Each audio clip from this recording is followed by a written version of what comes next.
या जिसकी ज़मीन ली जाती है या जिसको बेचा जाता है, लेकिन बीच का आदमी जो सारा काम दिखा के चला था उसका कोई मसला नहीं होता। और ये बात तो सबने कही है कि बनी गाला जो है वो रेगुलराइज हो गया, जिसकी मनी ट्रेल भी नहीं थी, और गुज्जर नाला जो है वो तोड़ दिया गया। तो ये आप देख लें कि एक आदमी इक़्तिदार के आह्वान पे है, इक़्तिदार है, और एक आदमी गरीब है। तो मैं ये सियासत नहीं करना चाह रहा हूँ, लेकिन जो शफ़क़त हम बड़े लोगों से करते हैं वही शफ़क़त कानून को गरीब लोगों से या कम असर वाले लोगों से करनी। मैं समझता हूँ बड़ा अनफॉर्चुनेट और बदकिस्मती होगी इस इंडस्ट्री के लिए कि बग़ैर जो है फैक्ट्स को जाने बगैर अगर हम इस किस्म के ऑर्डर करेंगे और वो हमारी आला अदलिया सुप्रीम कोर्ट में अगर ये फैसले होंगे तो हमारे पास तो उसके बाद कहीं पे कोई अपील का कोई दूसरा रास्ता भी नहीं रहता कि हम आपकी तमाम एनओसीज़ के बाद आपसे माल क्यों खरीदें। आप तो एक कोर्ट ऑर्डर पे उड़ जाएंगे, आपकी सालों की बनाई हुई बिल्डिंग एक कोर्ट ऑर्डर पे ख़त्म कर दी जाएगी। खुदारा रिव्यू का चांस दे सर, खुदारा इनको सुने। और कोई एक डिपार्टमेंट ऐसा नहीं है कि जो चल रहा हो, हर जगह तो करप्शन है। तो ये तो मैं तो कहूँगा सुप्रीम कोर्ट से कि इनके ऊपर जाएं, इनके जो जितने जो करप्शन के कारनामे हैं उनको जाके चेक करें। ट्रस्ट खत्म हो गया है, हमारे ऊपर बिल्डरों पे से ट्रस्ट लोगों का कम होता जा रहा है। अस्सलामुअलैकुम, प्रोग्राम सीधी बात फातिमा अख्तर के साथ मैं हूं फातिमा अख्तर। जिस तरह से आप देख रहे हैं कि एक बार फिर मैं मौजूद हूं नस्ला टावर के एहतजाजी कैंप में, और यहां पर जो है वो बहुत बड़ी तादाद में हम देख रहे हैं कि रोज़ जो है बिज़नेस कम्युनिटी के लोग, आबाद के मेंबर्स जो कि बहुत अहम किरदार अदा कर रहे हैं इस एहतजाजी कैंप में, और सियासतदान मुख्तलिफ़ सियासी पार्टियों की जानिब से उनके ओहदेदार आ रहे हैं, MNA MPAs आ रहे हैं यहाँ पर और इनसे इज़हार यकजहती कर रहे हैं। आज भी हमने देखा कि हैदराबाद की जानिब से और सखर डिवीज़न की जानिब से आबाद का ग्रुप आया है, उनकी जानिब से प्रेस कॉन्फ्रेंस की गई है। क्या अहवाल है, अब अगला लाहे अमल क्या होगा। ख़वातीन भी यहाँ पर जो यहाँ के रिहायशी हैं वो बैठे हैं, उनसे बात करेंगे, तो मेरे साथ चलिए।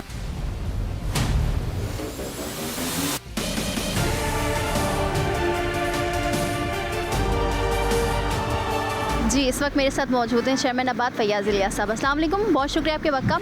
हम जब से ये सुप्रीम कोर्ट के फ़ैसले आ रहे हैं कि गैर कानूनी तजावुज़ात के ख़िलाफ़ जो पूरे कराची में ऑपरेशन जारी है, बिल्डर्स के लिए कितनी अलार्मिंग सिचुएशन है, क्योंकि बिल्डर जब इस तरह से उनकी बिल्डिंग तोड़ दी जाएगी तो कराची की आवाम एतमाद नहीं करेगी। क्या कहेंगे?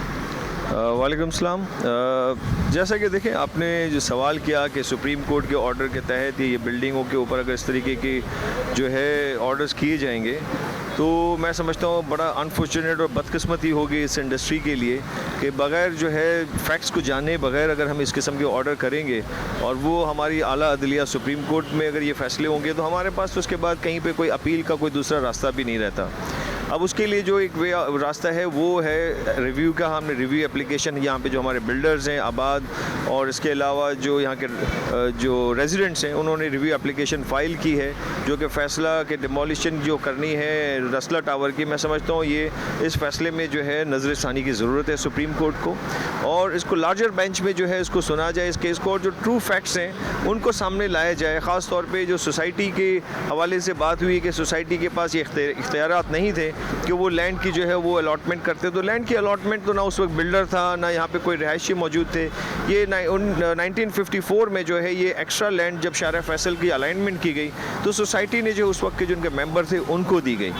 अब वो मेंबर 1954 से लेके अगर हम देखें तो तकरीबन 50 साल के बाद जो है वो बिल्डर चौथे पाँचवें नंबर पे आके प्रॉपर्टी परचेज़ करते हैं। सारी अप्रूवल्स और कंसर्न जो डिपार्टमेंट है उनसे तमाम किस्म की वेरिफिकेशन लेने के बाद, फॉरवर्डिंग के बाद, इसकी नोटिफिकेशन देने के बाद बाकायदा फिर SBCA से जब अप्रूवल ली जाती है और एक बिल्डिंग मुकम्मल होने के 5 साल के बाद ये कहा जाता है कि ये बिल्डिंग इलीगल बनी हुई है। तो मैं समझता हूँ सुप्रीम कोर्ट को ट्रू फैक्ट्स जो हैं वो नहीं बताए गए जिसके मुताबिक ये फ़ैसला हुआ है, और उसी की नज़र षानी के लिए हमने ये जो रिव्यू एप्लीकेशन सबमिट करवाई है हमने। और हम समझते हैं कि जो कंसर्न लोग हैं उनको बुला के इसके फैक्ट्स पूछे जाएंगे। आबाद एज अ एसोसिएशन जो है कभी भी इलीगल एक्टिविटीज़ या कंस्ट्रक्शन को प्रमोट नहीं करता है इसमें। ये अच्छा फैयाज़ साहब, जिस तरह से आपने कहा कि सुप्रीम कोर्ट इदारों को भी बुलाए, तो ये जो इदारों की कारकर्दगी पर जो सवालिया निशान जो इस की एनओसीज़ देने के बाद, कई इदारे एनओसीज़ दिए हैं, तब जाके ये बिल्डर ने काम किया है। तो इदारों की कारकर्दगी पर सवालिया निशान नहीं है? आप नहीं समझते कि इदारों को भी सुप्रीम कोर्ट को बुलाना चाहिए कि आप क्या कर रहे हैं? बेशक देखें, अब यही है कि हम लोग का ट्रू फैक्ट्स जो है वो सामने नहीं लाए। इदारों को बुला के इनसे पूछा जाए कि इन्होंने अगर कोई फॉरवर्डिंग की, चाहे जिसमें सोसाइटी शामिल है, बोर्ड ऑफ रेवेन्यू है, मास्टर प्लान है, इसके अलावा सिंध बिल्डिंग कंट्रोल ने तमाम वेरिफिकेशन के बाद और स्क्रूटनी करने के बाद जो है एक अप्रूवल्स दी, फिर जाके ये बिल्डिंग बनी। तो इदारों के ऊपर ही ये सारी जिम्मेदारी है, ना कि यहाँ के आज रेजिडेंट्स जो रह रहे हैं, मिडिल क्लास लोग हैं, अपनी जमा पूंजी ज़िंदगी भर की इन्होंने यहाँ पे जो है इन्वेस्ट की हुई है और आज 5 साल हो गए हैं इनको रिहाइश की इख्तियार करते हुए, और आज 5 साल के बाद इनको ये पता चले कि इनको घर बदर कर दिया जाएगा, इनकी फैमिलीज़ रोड पे आ जाएंगी।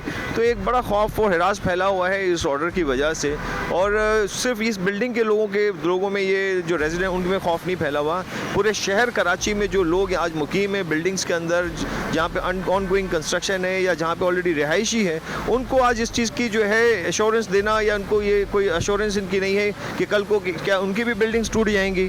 तो एक बड़ा खौफ है। हमारी दरख्वास्त है इस पर गवर्नमेंट ऑफ सिंध से भी कि वो भी इन मामलात को जो है वो देखें, उसके ऊपर कोई रेगुलराइजेशन की पॉलिसी दी जाए, ताकि अगर कोई लीगल जो अप्रूव्ड इसके बिल्डिंग्स या स्कीम्स हैं तो उनको रेगुलराइज किया जाए। जैसे पंजाब में CDA में काम हुआ, RDA में और लाहौर में जिस तरीके से रेगुलराइजेशन की पॉलिसी दी जा रही है, लेजिस्लेशन की जा रही है upon the very nominal penalties के साथ, तो अगर ऐसी कहीं है इन केस तो उसको थोड़ा बहुत पेनलाइज किया जाए। उसको उनका तोड़ना, इसका डिमोलिश होना सोल्यूशन नहीं है। अलादीन पार्क हमने तोड़ दिया, उसकी पूरी डिमोलिशन हो गई upon the supreme court order. अब उसमें कौन लोग थे वहाँ पे? वही मकामी लोग थे वहाँ इर्द गिर्द के जो लोअर मिडिल क्लास, वो लोग वहाँ पे पार्क की सूरत में वहाँ पे एक तफरीह इनके लिए था। आज वो डिमोलिश होने के बाद आप देखें सारा क्लब या वहाँ पे लोगों की से एक तफरीह थी वो भी छिन गई। ठीक है, आप फैयाज साहब आखिर में मुझे बता दीजिए कि हम देख रहे हैं कि सक्खर की जानिब से भी, सक्खर आबाद जो है वहाँ के भी मेंबर्स आए, हैदराबाद के भी, पूरे मुल्क से लोग आ रहे हैं और सियासी हजरात भी यहाँ पर आ रहे हैं, और शहरी स्पेशली कराची के इज़हार हमदर्दी, इज़हार यकजहती के लिए आप लोगों के पास आ रहे हैं और इस रिहायशी जो नस्ला टावर की रिहायशी उनके साथ आ रहे हैं। कितना खुशाइंद है?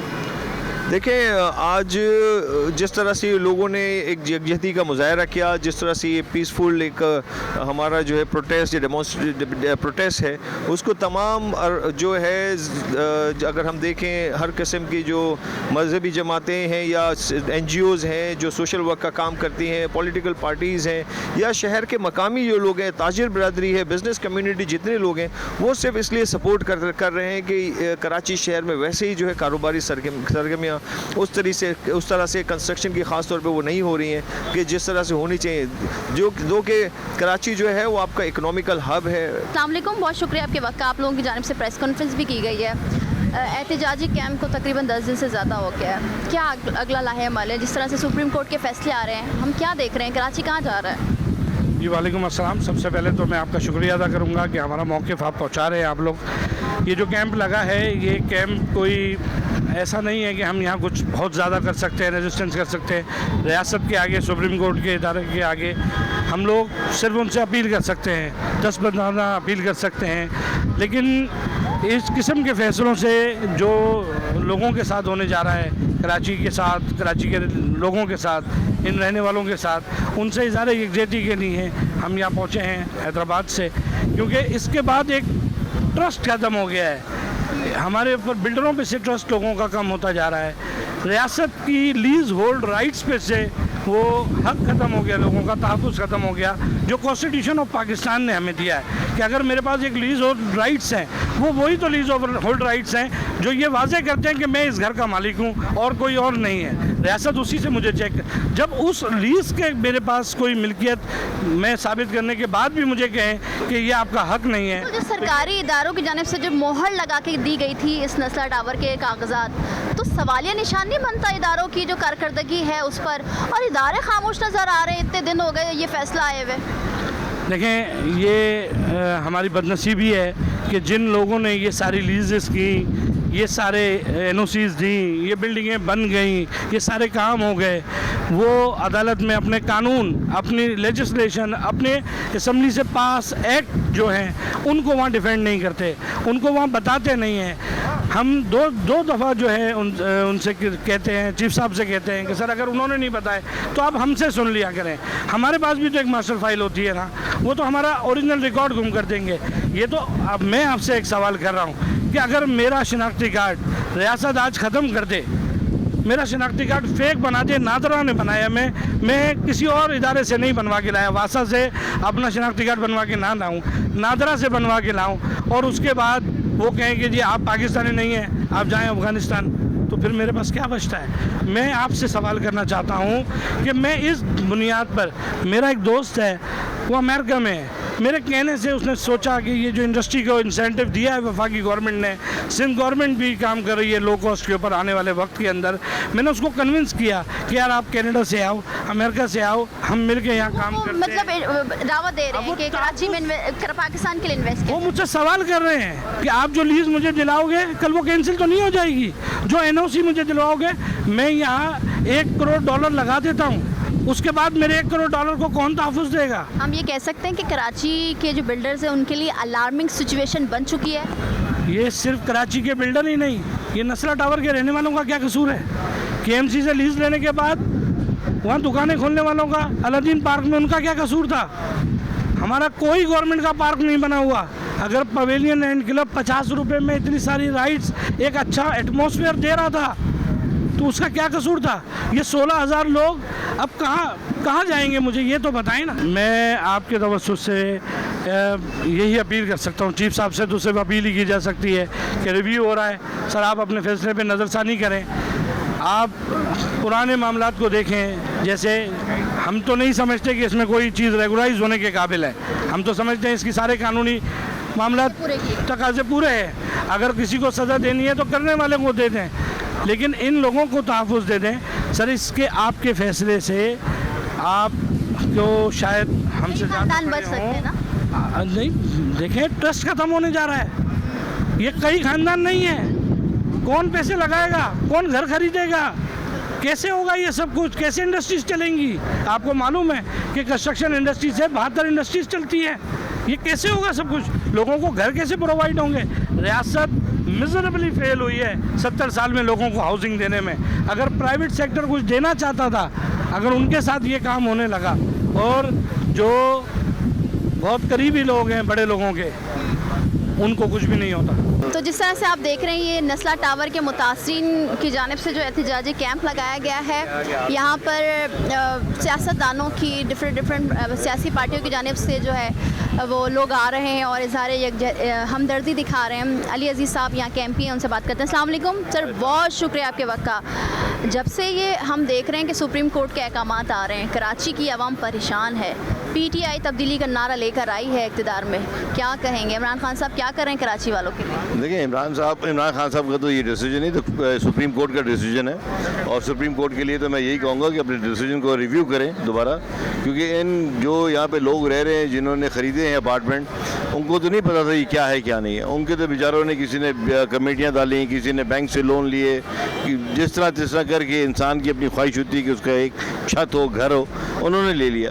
तो सुप्रीम कोर्ट को इसको रिव्यू करना चाहिए और उनके पीछे जाना चाहिए जो असल हैं इसमें। पीपल्स पार्टी को सामने आना चाहिए, क्योंकि पीपल्स पार्टी के 14 साल हो गए इस हुकूमत में, उन्हीं के इक़्तिदार में, उन्हीं के लोग थे, DG SBA समझिए, बिल्डिंग कंट्रोल अथॉरिटी के उन्हीं के लोग रहे हैं। तो ये कैसे हुआ, क्या उनके पीछे जाए? इनका क्या कसूर है? इसी तरह जो और बिल्डिंगों के आए हुए डिसीजन, तो उन लोगों का, गरीब लोगों का क्या कसूर है भाई? उनका क्या कसूर है कि उनको बेघर किया जाए, उनके तोड़ा जाए?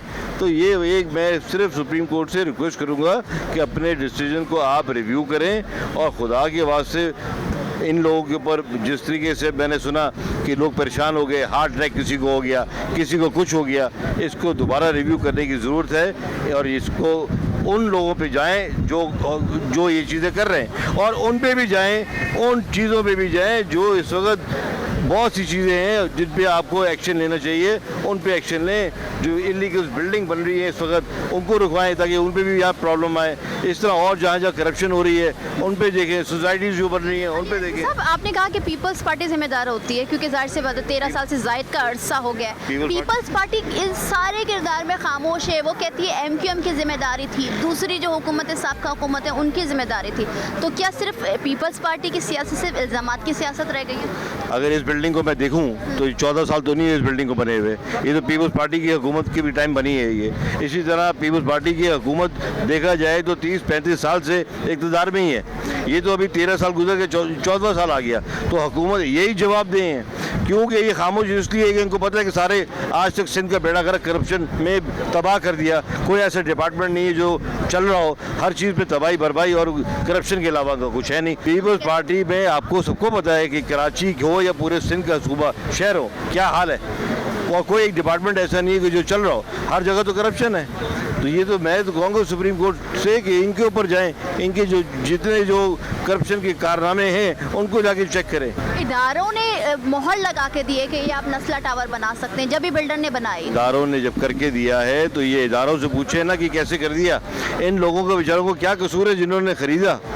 आपको तो मैं फिर बोल रहा हूँ कि इसको रिव्यू करें, सुप्रीम कोर्ट से मेरी रिक्वेस्ट है कि रिव्यू करें। और ये बेचारे लोग रह रहे हैं, इनको आराम से रहने दें, खामोशी से। आप जो करने के काम है उन पे ज़रा और मज़ीद तेज़ी ले आएँ ताकि सज़ा दें लागे, ताकि आइंदा ऐसी कोई चीज़ें ना हो। PTI कोई किरदार निभाएगी इसमें? देखिए PTI की तो हुकूमत यहाँ पे है नहीं, यहाँ पे तो पीपल्स पार्टी की हुकूमत है। हम तो हर फोरम में उठा रहे होते हैं आवाज़ सिंध की आवाम के लिए, हर जगह पे खड़े होते हैं। रहल साहब हम देख रहे हैं कि एहतजाजी कैंप को कई दिन हो गए और इन लोगों ने पिटिशन भी दायर करवाई है कि जो नाजायज़ हुआ है, क्योंकि इदारों की जानिब से 13-14 से ज़ायद इदारों उन्होंने मोहर लगा के दिए कि आप नस्ला टावर बनाएं। इदारे कहाँ मौजूद हैं, क्यों खामोशी है उनकी तरफ से? देखें, ये जो नस्ला टावर का मसला है, ये नस्ला टावर का नहीं है, कराची में जितनी भी इमारतें उन तमाम का मैं समझता हूँ मसला है। और ये मसला जो है ये हुकूमत और ये अदलिया को इसको सॉर्ट आउट करना चाहिए। ये इन गरीबों का मसला नहीं है, क्योंकि पहले जो है NOCs दे दी जाती हैं। पहले जो तमाम इदारे हैं वो NOCs भी देते हैं, मीडिया उसकी एडवर्टाइजमेंट भी करता है, क्योंकि बगैर NOCs के मीडिया एडवर्टाइजमेंट कर नहीं सकता। जब तमाम NOCs दे दी जाती हैं तो उसके बाद लोग जो है वो अपनी जमा पूंजी में से वो अपने पैसे जमा कर कर के जो है अपनी मुश्किल से अपना घर बनाते हैं। तो ये कौन सा कानून है कि जब वो अपना घर में at the time of possession जो है उनसे ये हक भी छीन लिया जाता है और डेमोलिशन के ऑर्डर आ जाते हैं। बजाय इन इमारतों को डेमोलिश करने के ऐसे कानून को डेमोलिश करना चाहिए जिसकी वजह से ये इमारतें पहले तामीर हो जाती हैं। पहले उन इदारों को जो है उन इदारों की जो पॉलिसीज़ हैं उनको डेमोलिश करे अदलिया, जिनकी वजह से ये इमारतें बन जाती हैं, ना कि इन गरीबों के घरों को डेमोलिश करना चाहिए।